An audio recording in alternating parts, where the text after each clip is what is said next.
Hello, welcome back to my channel. My name is Tamara Jordan, Tammy Turns Pages. I'm so glad that you are here and that you decided to turn pages with me today. Today we are finishing series that I'm in the middle of because I have a lot of them. Last time I checked, in my last video, I had 32 series that I was in the middle of, which is crazy. I need to get serious. I need to get serious about finishing. I'm sorry about that. About finishing these series. So let's do that now. So the last time I did this, I actually shared all of the series I was in the middle of, like I said, 32. I'm not going to do that again this time, but I will link that video below so you can see like all of them. But I've already picked for this video. And the first one is going to be part of the Ruinous Love trilogy. This is the second one. It is Leather and Lark. This is by Bryn Weaver. I heard this one is the least favorite for everybody. I just want to get it over with so I can get to the third one because the third one's supposed to be really good. So, but I am going to read it because I have it. I have all 3 books. So yeah, I want to try this one first. And then the second one is a part of, I guess this is just called Apprentice to the Assistant to the Villain series. I don't know what it's called, but I'm going to be reading Apprentice to the Villain. This is by Hannah Nicole Mayer. This one is by like a TikTok star person or whatever. But anyway, I think there's one more. I only have the first 2, but I want to finish this.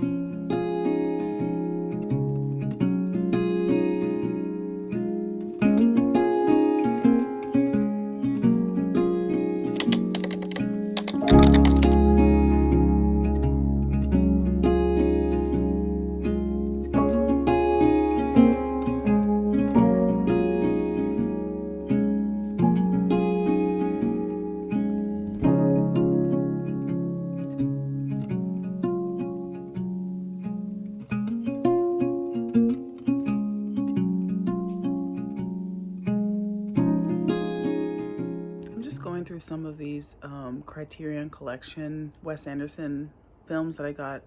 I think I got them 2 years ago because I want to watch one today. I think it's going to be either Royal Tenenbaums or Moonrise Kingdom.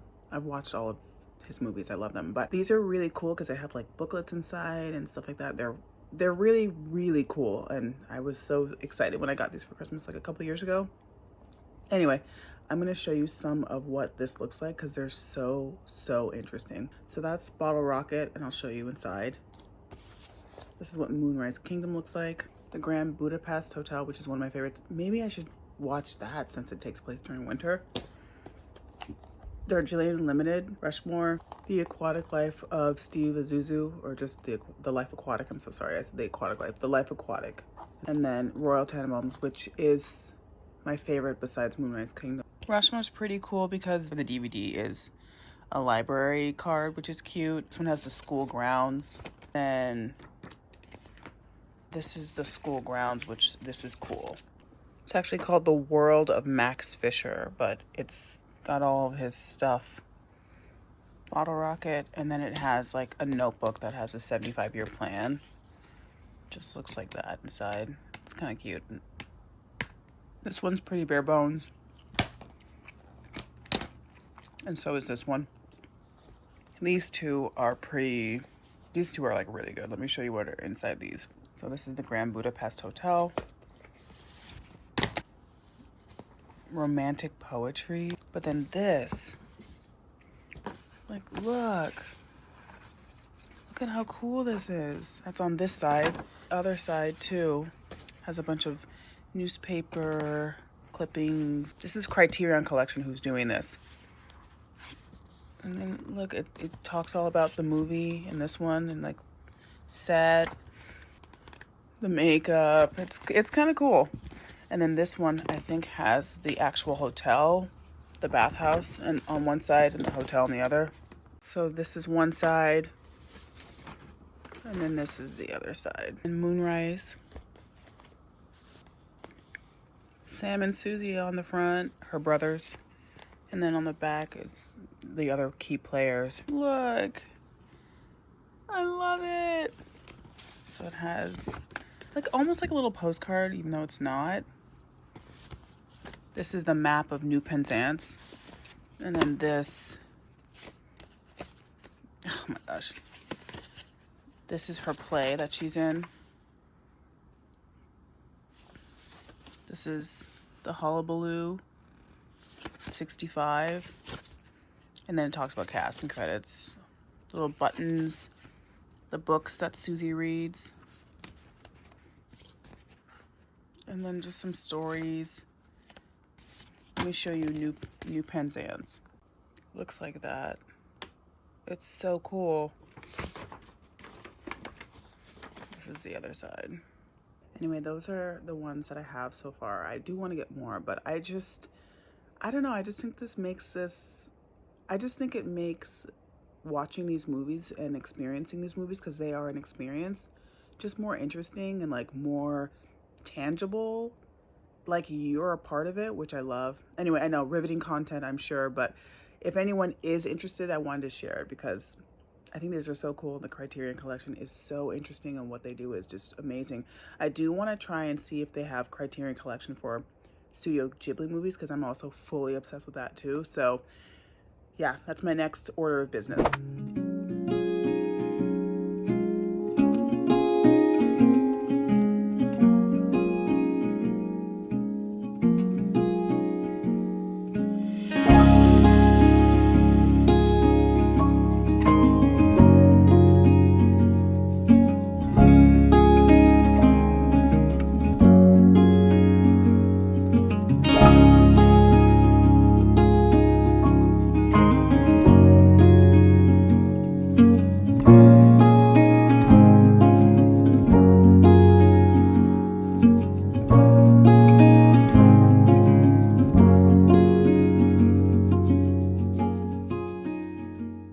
The next evening, and I wanted to tell you where I'm at so far in Apprentice to the Villain by Hannah Nicole Mayer.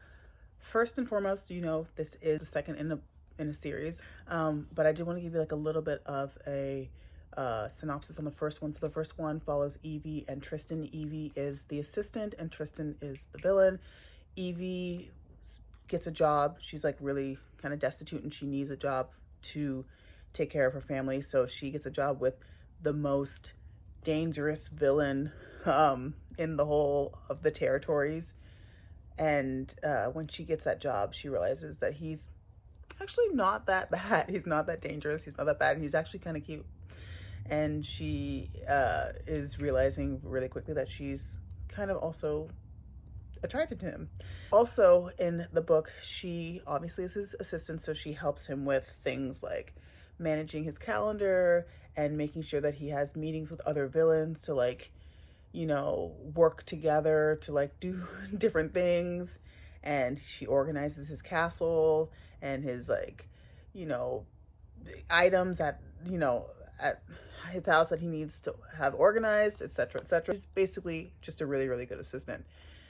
She is under his protection per se, so nothing really bad is happening to her. In this one, she decides to work under him as an apprentice instead of just his assistant. So she moves into the apprentice role, and she starts learning about what it is to be a villain, how that works, and what it takes to do that. She also is less protected now because she's more out in the open. She's working directly with other villains now as like his apprentice. Their relationship is more, so far, is getting heavier, and it's definitely getting deeper. Their feelings are a lot deeper, and they're both, you know, trying to ignore those feelings because, you know, they want to maintain a professional relationship. Specifically, Tristan is very wary of getting into anything with Evie, so he is very standoffish with her, but it's almost undeniable. So I'm only to chapter 21, which is page 90.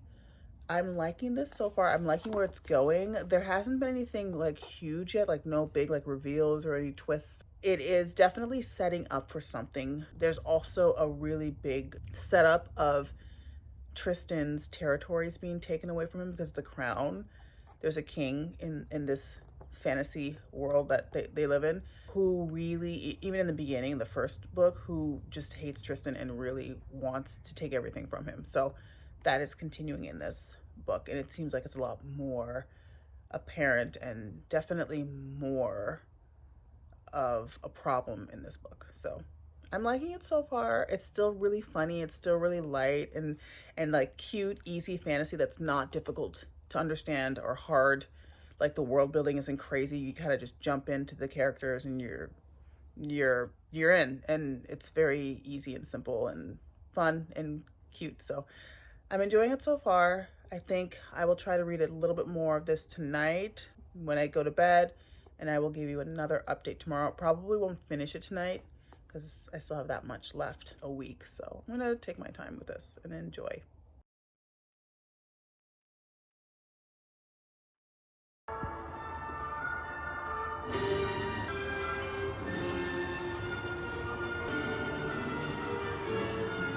It's the next day, and I want to give you a little bit of an update on where I am in Apprentice to the Villain by Hannah Nicole Mayer.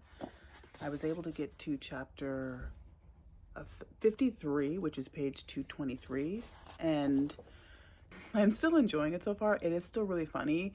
There's a lot more moral ambiguity. She's definitely, especially on Evie's side, she's definitely struggling with her moral compass and like what is deemed appropriate behavior based on how she was raised and like what she, has learned in her life and just the person that she is. In the first book, she is a really, really good person. So much so, like, so happy and carefree and, that kind of personality. She's just cheery. So much so that it really irritates him in the first novel. The second novel, obviously, she's working to be an apprentice to him. So she's having to kind of change her personality. He's also conflicted and has some internal conflicts too regarding that aspect of Evie's life. He doesn't want to be a bad influence. He's really trying to stay kind of guarded, mostly for feelings. He doesn't want to show his feelings to her, but also he just doesn't know if this is the right choice for her in her life just because she's such a different person than he is. But a couple things have happened too. They've had some high stakes moments, and she is definitely getting thrown into his world for sure. And we are getting more talk and more like feeling about, how do I say this? We're getting more hints that the romance is coming, which is good. I have maybe 115 pages left. I'm enjoying it. I think this is really good and really fun so far and very cute, just like the last one, and just very easy and light. I'm gonna try and finish this or maybe get further into this and then give you a review hopefully tomorrow afternoon, and then I'll start my next book, which is Leather and Lark.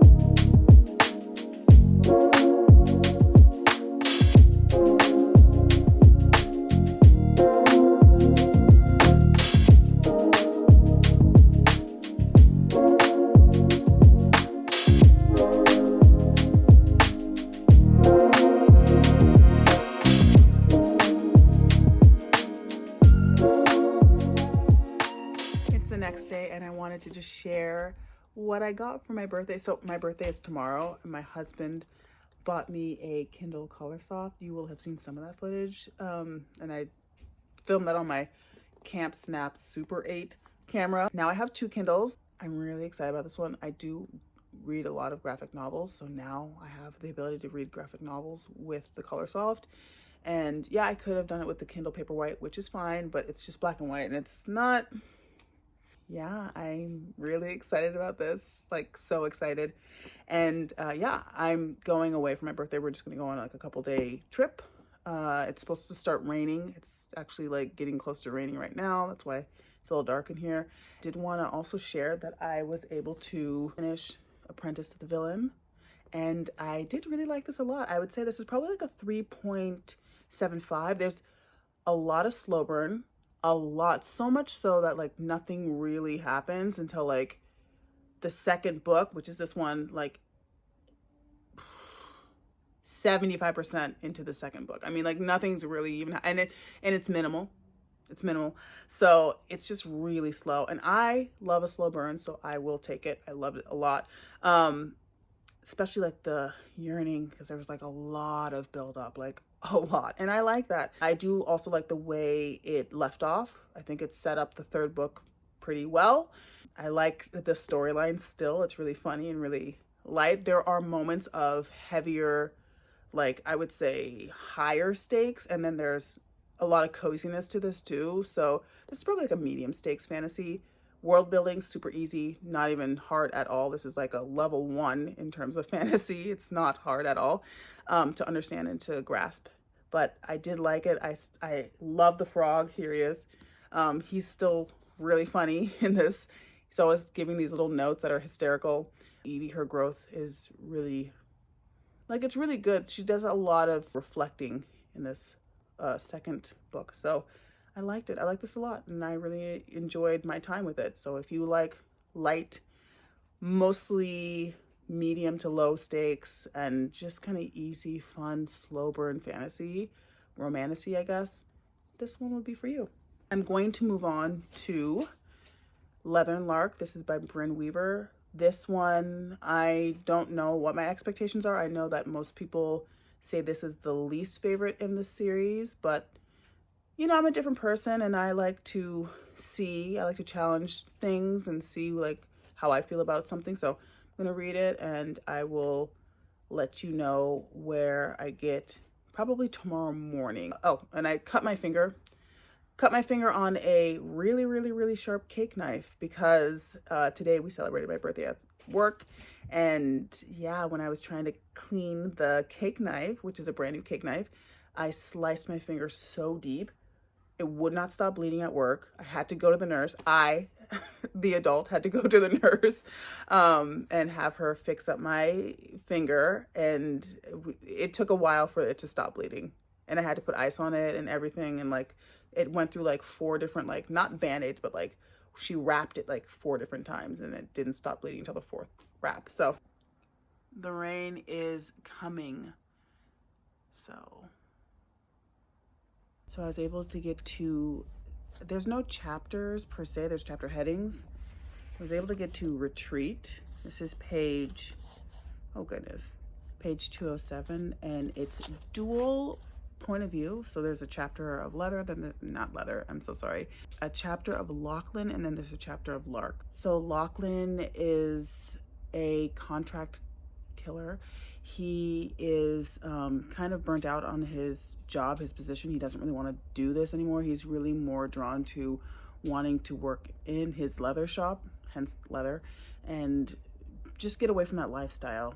He meets Lark randomly, and when I think he's going to help her with something, I don't want to give spoilers, but he's going to help clean something up.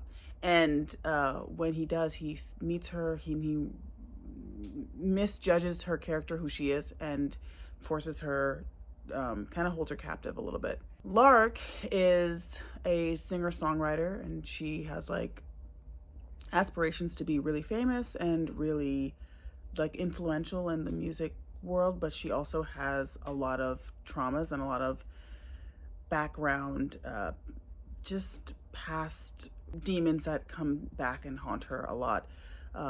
One of her triggers is claustrophobia. They both don't really like each other, obviously. I mean, why would you? But they are connected to each other's, like, they have friend connections. So they're both very closely related to the characters in the first book. I forgot their names. They decide to enter into a fake marriage. They basically do it like to protect each other, but also they have in mind to hunt down and to kill this one person stalking people like them.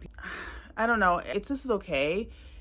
Nothing's happened. This is slow burn for sure. Like nothing's happened between them. They're not even interested. This is like a fake marriage for both of them right now. I really liked Butcher and Blackbird a lot. So this one, I can see how it's kind of missing the mark a little bit, but I still have about half of this book I'm going to try and finish it maybe tonight or tomorrow. We'll see. And then I will come back with my final thoughts on Leather and Lark.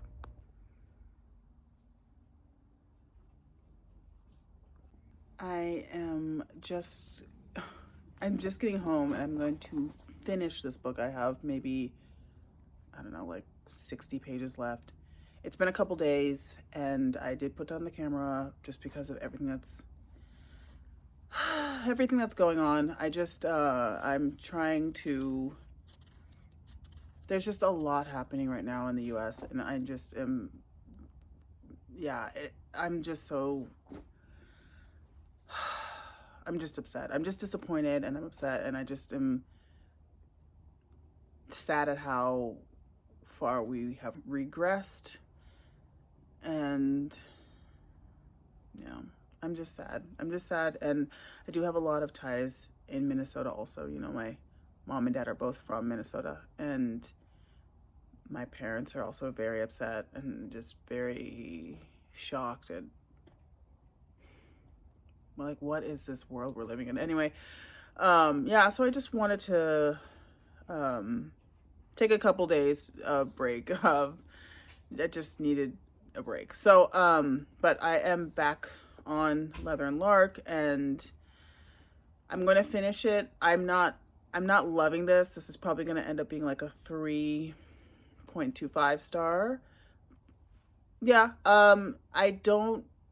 I just really can't handle, like, there's some singing in it too, and I'm just like, ugh, I don't really want to hear that. I mean, I'm also listening to it on audio, so it's like she's actually singing the songs, and I'm just kind of like, ugh. Not that she's a bad singer, just like the narrator, because she's, you know, she's doing her best, but I don't love when the main character's like a singer or a songwriter. It's just like, the relationship is progressing. They're finding out that they definitely have more feelings for each other, and they're starting to actually give in to those feelings. So that's fun. But it's not Butcher and Blackbird.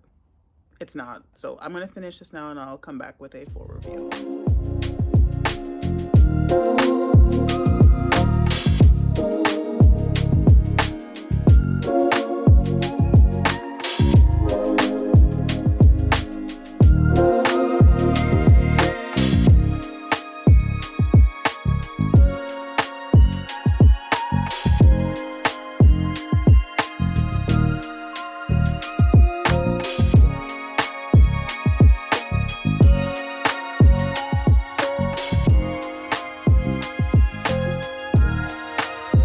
This is what I mean. Oh, the lighting is not good for me. Like, the song lyrics are in here too, and it's just like, ugh.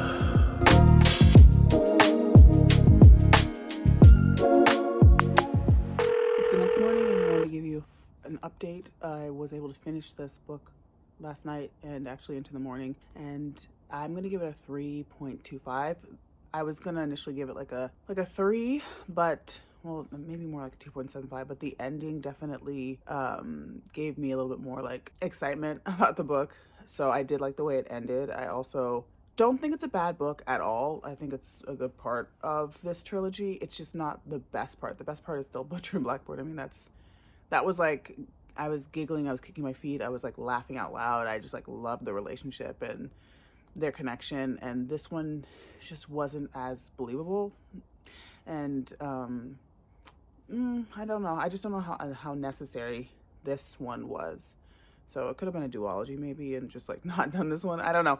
But I think she had to do this one to make the last one happen, but it wasn't the best either. Thank you so much for watching this video. I know it was like all over the place, but I do appreciate you watching it and sticking through to the end. If you like this content, please don't hesitate to like, comment, share, subscribe, and I will see you in the next one.